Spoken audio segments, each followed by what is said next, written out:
Welcome to hell, Galatasaray said before the game yesterday, and that was hell for Spurs last night. Galatasaray 3, Tottenham Hotspur 2. We're going to break down the game, what went wrong for Spurs, what we can learn from it in a positive sense.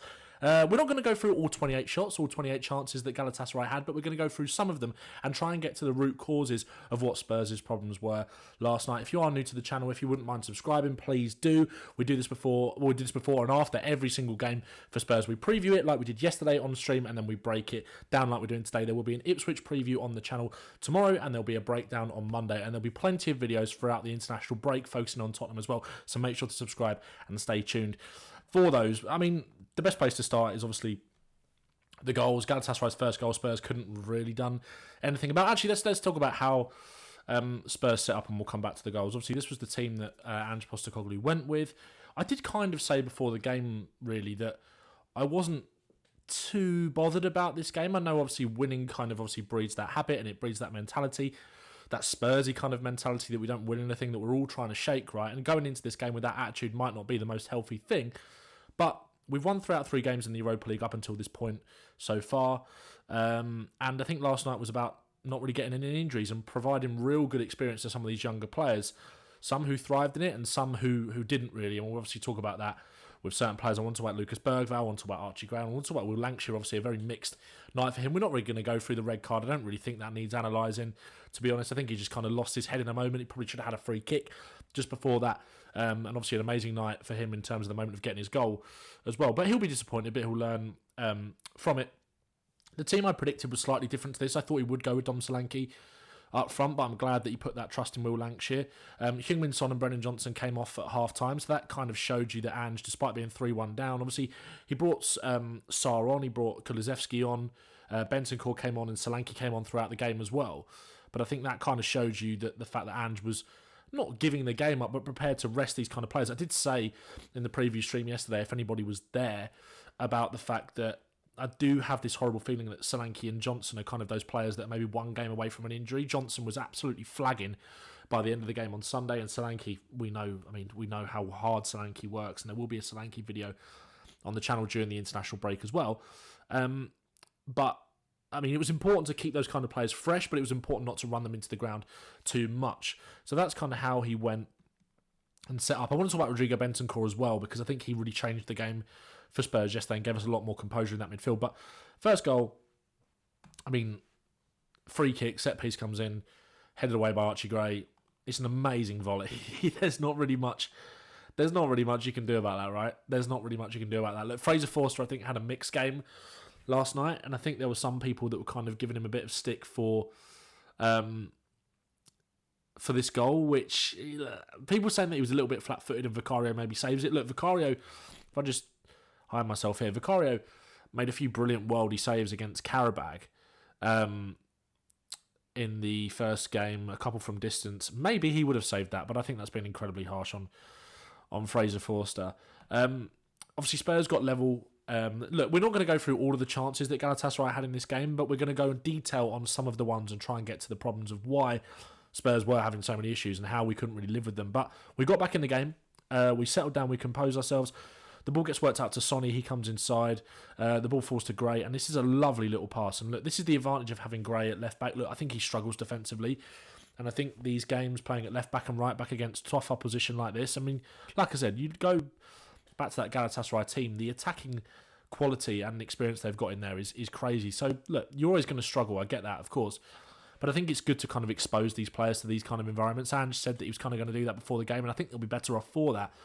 But Gray, when he did have a moment to show the quality that he has got on the ball, getting forward, inverted into that sort of midfield position, I think, look, a lot of people do want to see him play in midfield more because he's struggling defensively. He picks out an absolutely lovely ball. And Brennan Johnson, because of the fact that Will Lancashire scored here, and obviously it's great to see one of our own getting their first goal for the club and kind of, you know, repaying the faith back to the manager that showed him the trust to put him in the first 11 in the first place. Brennan Johnson's work here kind of really goes undervalued because the timing of the run, which we've spoken about so much, Brennan Johnson, his kind of stats for entries into the penalty area and touching the penalty area right up there with the best wingers in Europe at the moment.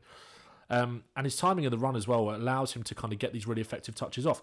It's a really well cushioned little pass into Will Lancashire, who can only score And what a moment that was for him. Obviously, kind of gave it the little bit of this, well, you can't really see my arms in the picture. Sort of gave it behind the goal a little in front to the Galatasaray fans behind the goal. Sorry, I'm still ill, as you can probably tell. Brain's not quite working at 100% capacity, but what a moment for him, right? What a moment for the young lad. And like I said, look, it was really unfortunate for him to get sent off. It was the right decision. It was kind of a brain fade moment when he's already on a yellow. Like I said, I do think he probably should have had a free kick before that, and I think he just kind of lashed out. He's not hacked him down, but it's just a foul to break up the play and show you frustration. And in those moments, look, a little bit like we saw with Tyrone Mings, right, with the penalty that he gave away for Villa against Club Brugge, the controversial penalty in the Champions League. Players can have those kind of moments. Look, Tyrone Mings hasn't played a lot of football in the last year or so for Villa. He's been out for a long time with the injury, and there's no way that he's done that on purpose. There's no way he picks that ball up if he doesn't think that Martinez has taken the goal kick. And it's kind of the same with Lancashire, right? It's just sometimes your brain can just have these little brain phases, especially as a young player in an environment as hostile as that. And look, they did make it very hostile for us. Look, I kind of said before the game that it was just about getting through it unscathed with no injuries. And obviously, I didn't want Spurs to not win that game, but it's probably the most unbothered I've been about a loss during the Postecoglou era. Because I still think we learnt a lot about the team. And look, Galatasaray then wrestled control back of the game. And I want to talk about this goal in a lot of detail, right? Because, look, Radu Dragusin on the thumbnail. Radu Dragusin is going to be the centre of a lot of this conversation because he had a really poor night. Osimhen and Icardi, but particularly Osimhen, kind of running ragged and caused him a load of problems. A load of problems, obviously. And his composure on the ball, or lack of composure, is something that we've already highlighted on the channel at points. Certainly did after the AZ Alkmaar game. And it's a bit of a problem. It's a problem for Spurs. And I saw some analysis about this goal from Euro Expert on Twitter, who is great. Alex is absolutely great, right? But I think he was trying to kind of imply that Spurs have a bit of a problem with their build-up. And I don't think this has taken, the whole goal into account. And I think it's quite a general, or what goes wrong before Dragusin loses the ball. And the fact that we don't really have a problem when Christian Romero's in the team. Look, Radu Dragusin is not really comfortable on the ball. He's not really a ball-playing centre-back. And for me, if he's going to play, it has to be alongside Christian Romero. And he looks a very different defender. When the onus is more for him to be that progressor, we always joke on this channel about when Spurs win a game and you see those graphs about ball progression and ball carrying with their passing. Christian Romero is right at the top of the graph. Right at the top of the graph. Right? He's so important to us in the way that we build up. We don't concede this goal if it's Christian Romero that is in the situation that Dragusin gets himself into. Excuse me, but there's so much more that happens before that. So Basuma here on the touchline. Some nice, neat and tidy work. I thought Basuma, to be fair to him, in that first half, look, he was a little bit sloppy at points and got himself into some dangerous situations. Excuse me, again. But he didn't really have any help. Didn't really have any proper help whatsoever. I thought Bergvall really struggled, and we're going to talk about Bergvall now, on and off the ball. And I thought James Maddison had a really poor game in that first half as well yesterday. He was the captain leading that side out. Sonny was the captain. But he was one of the senior players on the pitch. And I expected better from him. Sorry, I just need to clear my throat there.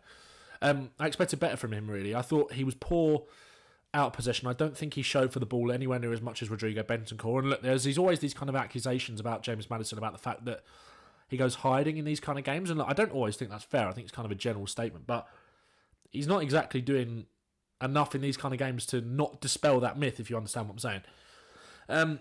Look, I don't think there was much more he could have done here. He's not at fault at all. And actually, he is in a very good position to receive the ball, as we'll speak about now. So Bergvall gets the ball in this position, as you can see here. And one of the things that we spoke about and gave him so much praise for in pre-season was his ability to get his head up, see the full pitch, and play the ball quickly. Get it out of his feet quickly and get the team up the pitch. Combine in those little 1-2 type situations in tight spaces. Here, he's got a lot of space. But he's got a very easy pass on to James Maddison, which would completely open up the pitch for Spurs. While we're under a bit of pressure, we're getting caught, playing out from the back. Galatasaray's press was obviously intense, but because their press was so intense, they were leaving gaps for Spurs to play through, and Spurs actually do it really well. Like I said, if you go back to Basuma here, gets himself down the line, Sonny offers a good position, plays it back inside, and if Bergvall can just pop that off quickly, Spurs are kind of in. They've got a situation where they're almost 3v3 or 3v4. And with the quality that James Maddison has got, Lancashire occupying two centre-backs, Johnson maybe running into the space, Spurs could score a goal here. But he takes too much time on the ball, invites Mertens onto him to press him. Again, if I just move my head here, and you would have been able to see this on the thumbnail, if you excuse me, look, Radu Dragusin is the one that gets a lot of blame for this goal. But you can see here, James Maddison, look at James Maddison's body language. He's asking for the ball to feet. And you look at Radu Dragusin, he's pointing to Lucas Bergvall to say, play that ball inside. Play that ball inside to Maddison. I don't want it here. I don't want a situation where we are back playing towards our own goal with Osimhen, Mertens and Icardi kind of lurking around. Excuse me. And again, you can see here that Radu Dragusin is still pointing to James Maddison. Archie Gray and Basuma, for me, are probably too close to each other. One of them has to drop into that left-back position to receive the pass. Probably has to be Gray. Bergvall ends up playing it back to Davis. And you can still see there that Dragusin is saying, get it forward, get it to Maddison. Obviously, he can't do that by the time Mertens kind of forces him down this alleyway. But he's kind of brought that on himself. And then you look at the position that Mertens now, Osimhen and Icardi, who's just lurking behind Dragusin there, are in. And this is so dangerous. Look, Dragusin does not want that ball there. And look, he should do much better here. And this is what I mean about the perceived issue with Spurs' build-up. Let me just bring myself back onto the screen. This is what I mean about the kind of issue, or the perceived issue with Spurs' build-up, right? If that's Christian Romero, I can probably count on one hand the amount of times that he's given the ball away in kind of positions like this. He's able to kind of just play that pass into Porro and Maddison, who are two players who are comfortable receiving the ball under pressure. How many times have we seen James Maddison receive the ball there? And look, James Maddison did not have a good game last night. Not at all. But how many times have we seen James Maddison receive the ball on the half turn when, who's that, number 20, Sarah is kind of pressing him here, and use his body and roll him and get a free kick, or, again, completely opens up the game, takes two midfielders out, and then you 3 versus 4, 3v3 at the back. But he just takes a little bit too long, gets caught by Icardi and Osimhen. Mertens feeds the ball through, and Osimhen's not going to miss. Again, this is the third goal here. A little bit too passive in the press, and that's something I want to talk about shortly with the chances that they were able to create. Sanchez is able to just play a ball around the corner there into Yilmaz. He cuts it back to Mertens. It's a wicked delivery. Look, we can't understate that. It is a wicked ball into the box. But Osimhen again gets between Porro and Dragusin. Don't underestimate the quality of this finish as well, by the way. And look, he's an unbelievable striker, top 10 striker in the world. And you don't mind conceding goals like this, where it's a great ball in and he gets in between the defender and scores with a lovely finish. He's going to do that. His movement is so clever. And look, this is obviously preventable from a Spurs perspective. Of course it is. But I think the issues come kind of higher up the pitch where we're too passive in these kind of games. When Dominic Solanke's on the pitch, when Pat Matasar's on the pitch, Dane Kulusevski as well, we are so much better out of possession, so much better in terms of our press, so much more cohesive. Even James Maddison as well, I don't think was really getting helped by Bergvall in that press, and we're gonna come on and talk about that. These goals are preventable in that sense, but sometimes there's not really much you can do about a great ball in and a great finish. We're going to talk about some of the chances they had now before we move on to the second half and our goal. Again, this is what I was talking about in terms of Spurs out of possession being too easy to play through last night, which did cause us problems. A lot of people will kind of look to the midfield and look to Yves Bissouma and say he's giving the ball away a little bit too much. But one, I don't think he was really getting enough help. And also, I think the issues for Spurs kind of come at both ends of the pitch. We don't really have those composed players when Christian Romero isn't in the team or Mickey van der Ven's in the team playing out from the back. And when Dom Solanke's not there, when Dane Kulusevski's not there, maybe when Pat Matasar's not there, we're nowhere near as good out of possession in terms of our pressing either. It's no real coincidence that in the games that we have lost, Brighton and Crystal Palace both came after Europa League games where we were obviously that a little bit tired. But obviously it was also because in the second half against Brighton we kind of completely abandoned our press, and Palace made it difficult for us to play out as well. We didn't really show enough composure.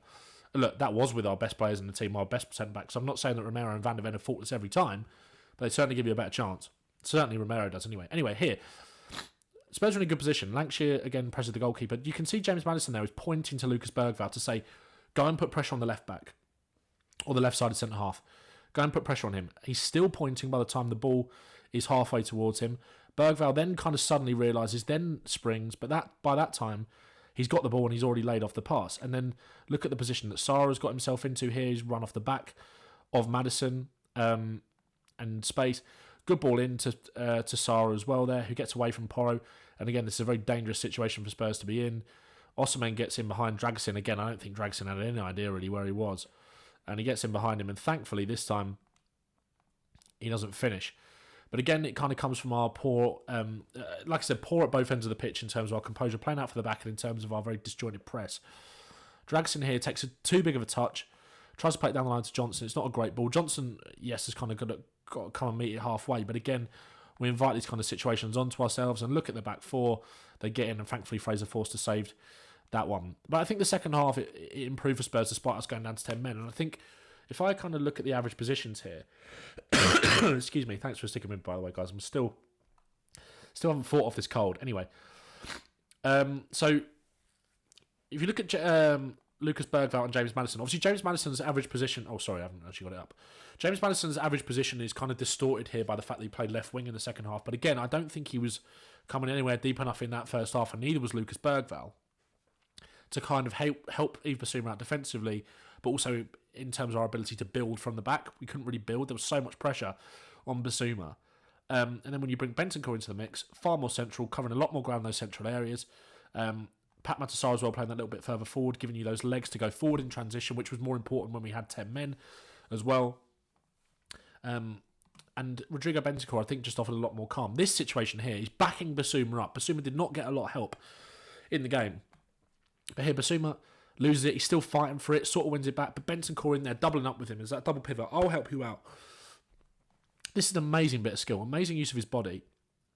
And he actually backheels it through Sarah's legs here. And then look at the situation that we get ourselves into. Again, there were gaps for Spurs yesterday. There were gaps for us. We just couldn't really exploit it with the quality when we did get into these kind of positions. Galatasaray were really tired as the game went on. And with 11 men, I think we get a point here. I do think we get a point here. So I don't really get the kind of overreaction that we were really poor defensively. But I do think, obviously, they were so intense in their press, leaving so many gaps. By the time the end of the game came, and with the substitutions that we made, we were creating real good opportunities for the most part. Again, Bentancur's pass really isn't good enough here, but again, in a different situation, maybe you've got Son and Johnson here, wingers who trusted him behind that little bit more to just take the ball in their stride and go and finish it. It's a different story. Kulusevski obviously made a difference as well, as did Sarr and as did Solanke. We'll come on to talk about the goal to kind of finish things off. Bentancur here pops it into Maddison, back to the goalkeeper. And again, you look at Bentancur's position here. These are the positions for me that Maddison and Bergvall weren't really getting into enough in that first half. Gray into Bentancur kind of makes that run in the channel, is able to drive out with the ball, checks inside, gets away, flicks it over Merton's head and plays it into Kulusevski here. He can't quite win that duel, but again, I think he just relieved a lot of that pressure. I know he's giving the ball away there, but I think he kind of relieved a lot of pressure when we were trying to build. Let's finish with the goal that we scored, because look, I thought we did well with 10 men. I thought we really battled hard. And look, we had to suffer for a lot of that half. Of course we did. But we did well to only concede three goals really. They create 3.31 xG to R2, so 3-2. I mean, is literally bang on. Fraser Forster made 5 saves. They had 8 big chances, so it could have been a lot worse for Spurs. But we did dig in to an extent. And look, this was one of the best goals that we've scored under Ange Postecoglou, right? This was with 10 men. Obviously, Glenn Hoddle, watching that game last night on Co-Coms, was bemoaning Spurs playing out from the back. And look, we were getting ourselves into situations, and I think you do have to mix it up and go more direct and go long when it's not working for you, especially when you haven't really got the players when Christian Romero's out of the team to play that way. But Forster here into Porro, gets himself into a central position. Lovely ball out to Sarr. Down the line to Decky, back inside to Sarr, into Bentancur, back to Kulusevski. And this is what we see when Sarr and Porro are in the team.